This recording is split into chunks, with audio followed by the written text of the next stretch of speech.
السلام علیکم ورحمۃ اللہ وبرکاتہ۔ سورۃ الرحمن پڑھنے والوں کو کیا فائدے ملتے ہیں؟ میڈیکل سائنس ہیپاٹائٹس کے امراض سے متعلق مایوسی کا شکار ہو چکی ہے۔ دنیا میں اس وقت ہیپاٹائٹس کے مرض میں مبتلا مریضوں کی رجسٹرڈ تعداد 40 کروڑ ہے، جبکہ پاکستان میں رجسٹرڈ مریضوں کی تعداد 2 کروڑ سے زیادہ تجاوز کر چکی ہے۔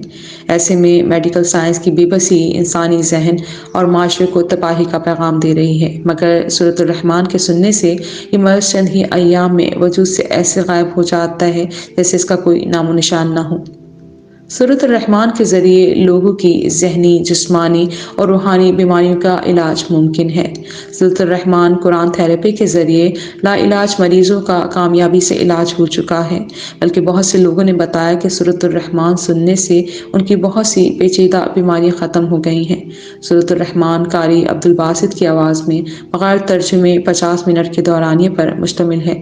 جب کوئی مکمل طور پر اپنی توجہ سورۃ الرحمن کی طرف کر تلاوت سنتا ہے اور اپنی آنکھیں بند کرتا ہے تو سورۃ الرحمن کی ہر آیت سننے کے ساتھ ساتھ اس کے جسم کے اندر ایک حرارت پیدا ہو جاتی ہے۔ جب سورۃ الرحمن کی تلاوت سننے کے بعد آدھا گلاس پانی پیتا ہے تو اس طرح محسوس کرتا ہے جس طرح انگاروں کے پر پانی ڈالا جاتا ہے۔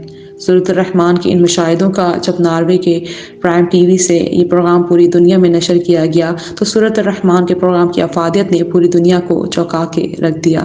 انہوں نے کہا کہ جو لوگ دکھی، الجھن یا ذہنی کرب میں مبتلا ہوں وہ سورۃ الرحمن کی تلاوت دن میں 3 مرتبہ متواتر 7 دن تک سنیں۔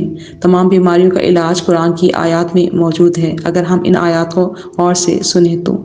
اس کے ذریعے کینسر، فالج، شوگر، ہارٹ اٹیک اور دوسرے بے شمار امراض کا علاج کیا جا سکتا ہے۔